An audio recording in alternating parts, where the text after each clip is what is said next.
Welcome, my friends and enemies. Glad you are here. I'm your host, High Inquisitor Doman, and I have something I find exciting to share with you guys. But those of you who follow the gaming world probably already know, but the Game Awards happened, and they had a lot of announcements. It was like a 5-hour stream, even though the actual nominations to awards went for it took less than 30 seconds for basically all of them.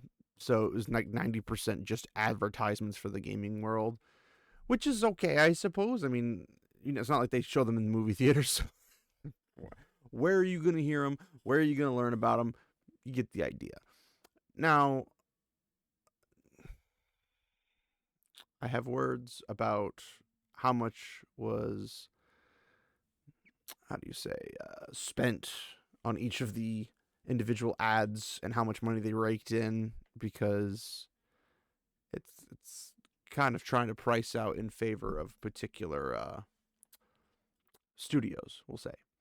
But aside from that, it was just a Game Awards. I mean, the results are iffy, whether or not they're accurate or not, but I don't really care for this video to go into that. So we'll do a different video for that, possibly. So let's look at what I did find interesting, and there are a couple things that I found interesting, but the one I was the most excited for, specifically, was Larian Studios' announcement. And it was a trailer for a new Divinity game. Now, for those who know me a little bit more personally, there's not that many of you, I suppose. I'm a big Divinity fan. I love playing their games. I played them. The first one I played was Divinity 2 Saga back in college, a long time ago. And it was an experience.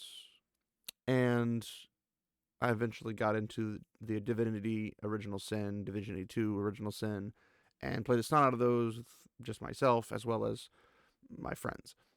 And that's kind of spurred me into getting Baldur's Gate 3. And also my friends that I played Divinity 2 with, we also got Baldur's Gate 3. And they make really good games. And they're pretty based, so I'm okay with it. I even got the, I don't have it out, unfortunately, but down in my game vinyls, I have the Divinity 2 original soundtrack, and I had to order it from Bulgaria because it was really hard to get my hands on. And luckily I got it for a reasonable price comparative to what it was running for at the time, albeit it was still expensive because I didn't get it when it first came out. And the only thing I'm missing, I think, out of the Divinity collection of the modern era is the Switch 1 game, because it was a limited run thing or whatever, and it runs for like $300-400 now, which is vomit inducing. Anyway, point is, we have some news. So, I was trying to decide whether or not to show the actual trailer first or second. I think I'm going to do it second, just to give you something exciting to look forward to. So, let's look at this article by PC Gamer. Woohoo! Larian reveals Divinity, its biggest game ever, that will be even larger than Baldur's Gate 3. Now, Larian's already basically announced that they're not going to be doing any more of the Baldur's Gate games. They're not doing Baldur's Gate 4. They're not doing anything more in that sphere. So that means they're moving on to their own stuff, because the Divinity series is their rendition of the D&D Baldur's Gate kind of games. Well, I guess it's its own world, and they have a variety of things. They have their D&D versions. They have their just standard RPGs. They have, action RPGs and all that kind of stuff. So it's definitely a good sign that Larian's like, we're gonna make some more stuff, but we're gonna make it to our own IP. It's like, sounds good. I mean, considering how popular Baldur's Gate was and how successful Baldur's Gate 3 was, makes sense, because they can get that for their own. So, for those of you who are not familiar with the Divinity saga, After mysterious desert statue and trademark filing snafu, Larian has officially unveiled its next game after Baldur's Gate 3 at the Game Awards. Larian is returning to its homegrown fantasy series with a new entry simply titled Divinity. We do not yet have gameplay or a release window, but Jeff Keighley described it as Larian's biggest game ever and even larger than Baldur's Gate 3, which is impressive considering how long it took to put that together.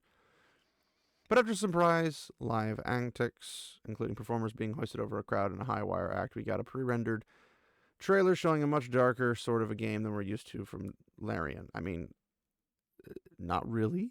Have you ever played a Larian game? They have lots of dark spots. A tortured man is being showed burned alive in a Wicker Man-style enclosure with celebrating peasants degenerating into an orgiastic bacchanal. That's words. Overseen by flagellants and masked cultists under some celestial conjunction.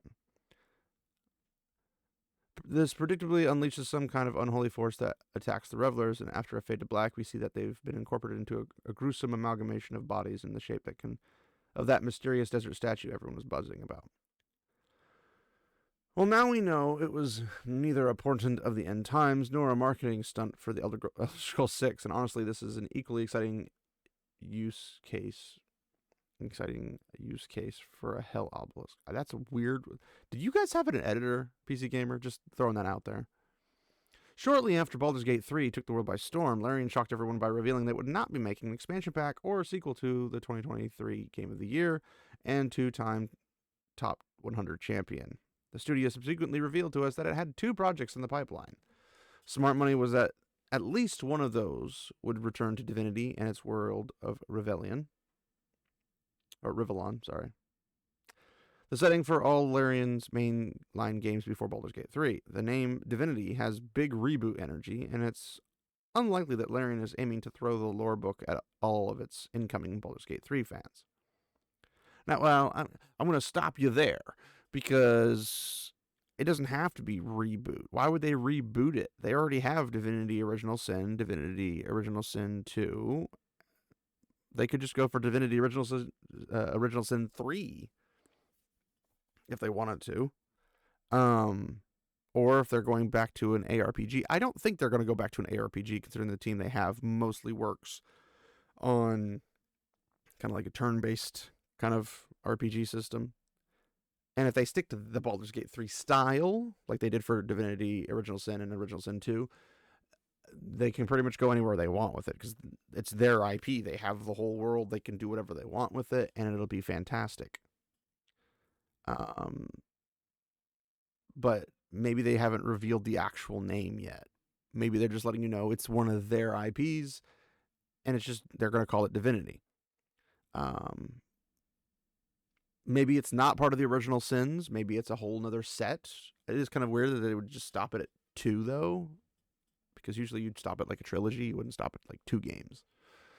But who knows? At the same time, I'd wager it's no more of a hard reboot than either of the original Sin games. 2014's Divinity Original Sin took place thousands of years before the rest of the series and completely rewrote aspects of the world and its history, which is one of the reasons. Our 2017 Game of the Year, Divinity Original Sin 2, was sandwiched in between 2002's Divine Divinity and Divinity 2 Ego Draconis from 2009. That's the one I played, although it has a different name depending on which version you get. But it completely changes the characterization of one of Divinity 2's main characters, and it's even possible to kill him. Beast, you've created a time paradox. I've always loved how much Larian disregards the feelings and sanity of wiki editors with its approach to continuity. And I wonder if that will continue, or if the studio will try to shape the series spaghetti timeline into something more cohesive. And somebody saying, told you it wasn't Original Sin 3. Well, you didn't really tell us anything, but, I mean, you're Larian, so I imagine you know. In a press release accompanying the trailer, Larian noted that while Divinity is a brand new game that doesn't require experience from previous Larian titles, those who've played Divinity Original Sin 1 and 2 will be able to enjoy greater understanding and continuity. So despite the name, it sounds like Divinity will most closely follow up on the original Sin games. This will actually be the first game in the series just called Divinity. 2002's crime against marketing, Divine Divinity, was the very first entry in the series. Speaking of getting off on a nomenclature technicality, Larian publishing director Michael Dowse was not lying to us when he tweeted that there aren't currently any plans for a new Divinity Original Sin 3 game, which is kind of sad. But we still get more Divinity, so I'm okay with it. This is something Larian founder and CEO Sven, I'm sorry, I can't speak Polish or apparently pronounce them, touched on a press release. Despite our long history with the series, this is our first game entitled Divinity. We're ready to bring everything we've done previously into one place. This marks the beginning of something with more breadth, depth, and intimacy than anything we've created before. We've been building toward this moment ever since we took our fate into our own hands. This is the Divinity we've always wanted to make, and you're going to have loads of fun with it. Divinity does not have a release date or window. We don't even know if Larian will pursue the early access model again, but we've got our ears to the ground for any further information. Sven has taken to Twitter to talk about the announcement a bit more. I don't think I've ever been so nervous about an announcement as this one, but here it is. This is our biggest, most ambitious RPG yet, and we can't wait to show it to you. There you are. So that being said, I did want to get us a little trailer to watch. So, make sure we have volume, but not too much volume. Let's jump in.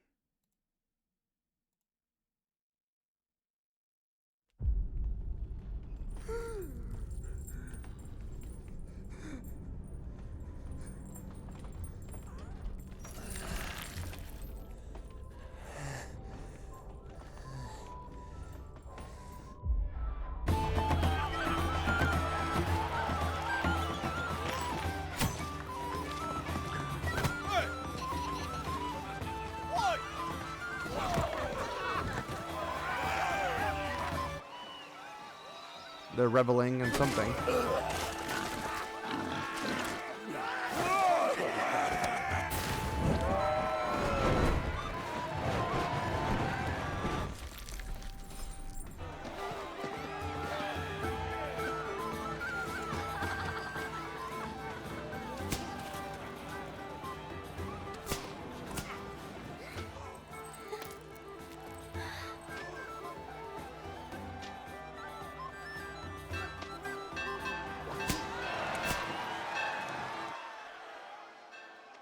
Prepare yourselves if you have an unsteady stomach.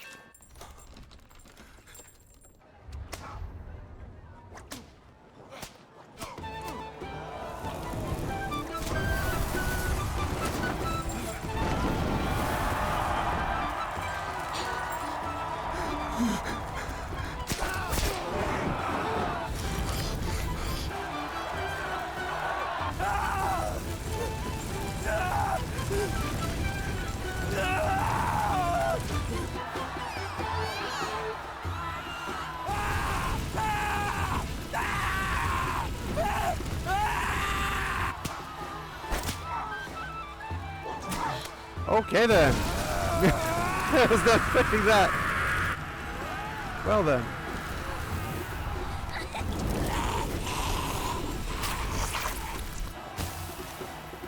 All right.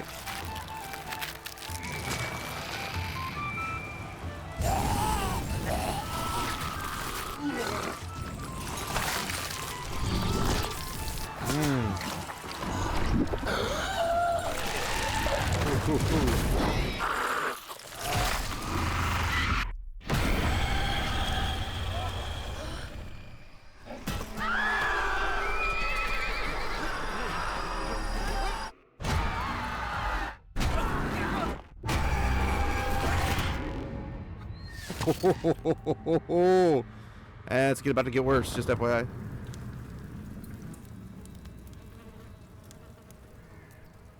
That's the Hobbit guy.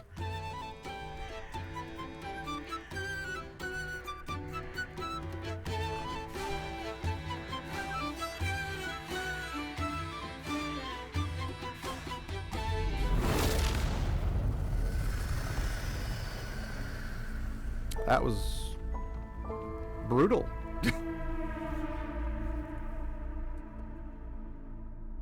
Huh.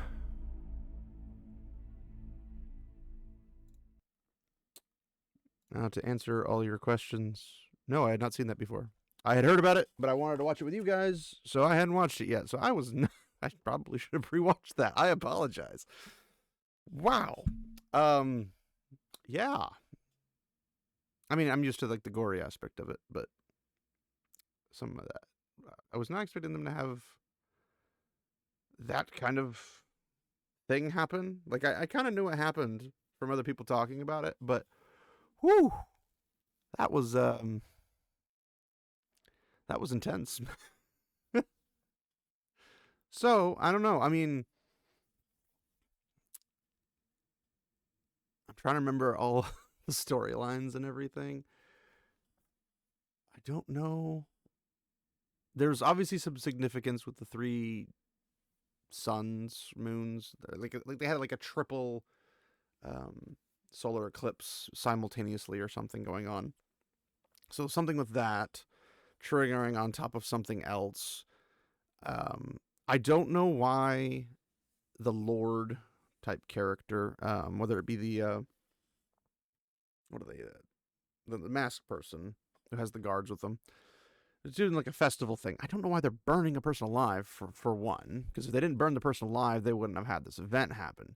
Two, somebody else is wanting to do it, I guess, or it's like a religious kind of emblematic system. Yeah, that's. I don't know what we're trying to go with that, but I'm sure it'll probably be part of the lore in some respect. I don't know how much of the trailer, because a lot of times when they put stuff in trailers, it's not actually in the game. Like that particular instance, like the stuff surrounding it, like the characters, the races, all the disgusting habits and whatnot. Sure, that could be in there, but it being that particular, like you living that particular scene, probably isn't going to be in it. Because I'm pretty sure, if I remember correctly, Witcher 3 had a couple scenes like that for their trailers back in the day, and not just Witcher 3, but like the Witcher series in general. And they would have like stuff happening, but it was not actually in the game, but it was something to get excited about the game and saying like, here's something in the past or whatever. So my guess is this is something from the past. But apparently nobody was aware that this would happen. But we also don't know why it happened. We just know that this dude, as he's literally burning into oblivion, is creating some weird alien evil thingy that plants or something, and that somehow everybody who's running away ends up back at the main site, and left is basically just a pile of bodies. And not really sure, one, is the Lord there? Two, kid there, which is kind of a disturbing thought.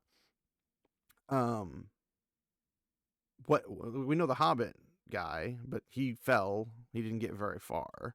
But did the mom with the child get away? Did the Lord hop on his horse and dip out? But we see a horse up there, so probably not. Which means probably the Lord's there too. Was it a religious thing and it just went sideways? Maybe they did like an offering of some sort that whatever deity they're trying to satiate didn't care for, or was it another deity took interest into the event? I don't know. It's interesting possibilities. Needless to say, that was dark.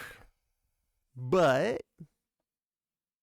I mean, when you're playing again a game that has a terrifyingly evil BBEG, big bad evil guy, or race, species, whatever it is, since we don't really know, we just know that like some blood popped out, hit the ground, and sprouted out some stuff, which we don't know. I mean, somebody carved something into the guy's chest. They had a crown on him. I'm assuming he's supposed to be a criminal, and their version of satiating the gods is having these three things. I think I remember seeing one on each side, but it could have only been the one in the middle. The one in the middle is the only one they paid attention to. means that they're, putting to death the criminal, which everybody would be happy about because criminals are bad for everybody who's not a criminal. And it's just a festival in general, but there's a lot of mess. The vomiting was, not particularly a fun thing, but I mean, in the entrance it said for adults only, so it explains why it's for adults only. I am a little surprised that they have some of the content, like, in and of itself, as, like, the festival where they have kids present, that they had such adult activities going on. That was a little weird, because I feel like that would not be a thing. The guy just and not saying anything was a little weird. Not like, why am I here, or help me, or no, or like anything. It was just kind of strange. But we didn't really get dialogue from anybody, really. I think maybe the kid, and it was more of like, mommy, mommy, or something like that. I'd have to go back and watch it, and I don't know. Maybe I will, maybe I won't.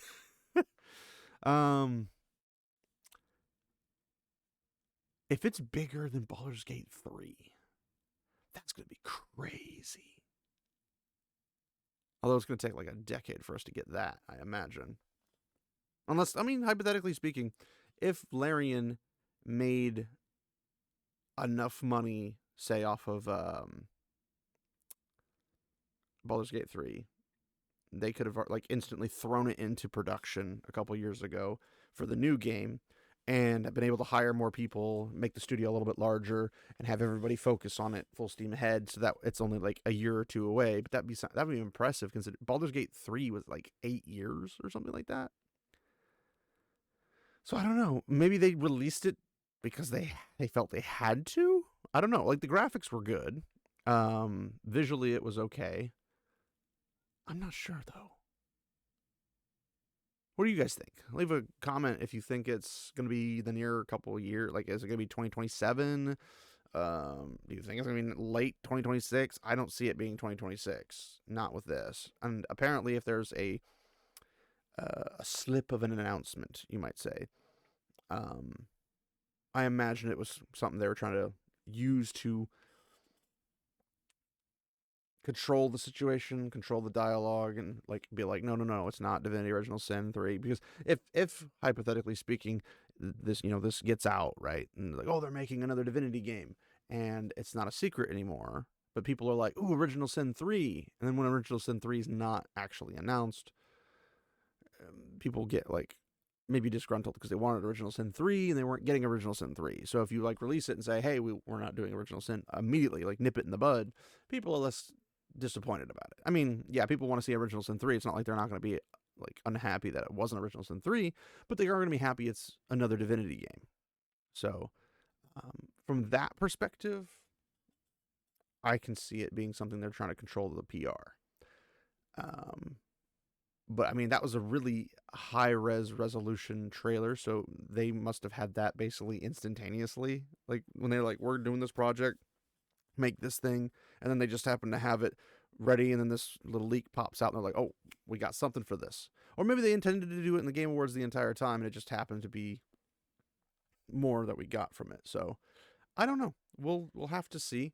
I'm excited because I like the kind of games that they make, and I'm gonna guess it's gonna be more of a TTRPG style, like Baldur's Gate, as opposed to Baldur's Gate 3, as opposed to like maybe Divinity 2, Dragon Saga, or Draconis Ego, whatever it's called. I just call it the Draconis Saga because one variation of it is that. So whatever, it is what it is. Yeah, leave a comment if you think it's going to be this year, next year, the following year. Is it going to be 5 years away? Did they just jump the gun horribly and say, we're going to release this thing and eventually? Because we don't want them to release an unfinished game, and we want them to release the game where it's thought out, bugs are cleaned up, and all that kind of stuff. But if it's bigger than Baldur's Gate 3, and Baldur's Gate 3 had like 400 hours of cinematic dialogue they had to record, it's going to be huge. But they are masters of their craft, and as far as we know, it's the same team still there. They haven't changed anything like CD Projekt Red. They haven't changed I don't think they've changed policies and everything like that. So who knows? I guess we'll find out. So let me know what you guys think in the comments. Please like, comment, share, subscribe, all that fun jazz. It greatly helps the channel, and I appreciate every single one of you. And also check the descriptions down below to join socials if you care about them. I got Twitter/X. I've got Discord, which is what I'm active the most on. And then I have Criticless, if you'd like to follow me there. And also you can check out content creators, people I've either collabed with in the past or people I've covered their content and I found it really, really good and I thought you might like it. Or just like some friends of mine. And also check out the business section below that where you see people that typically line up with our corner of the interwebs and you can go and support them. So I think if you like their content and you enjoy it, you can support them. So thanks everybody for sticking around, and I look forward to seeing you guys in the next one. Walk in the light, my friends.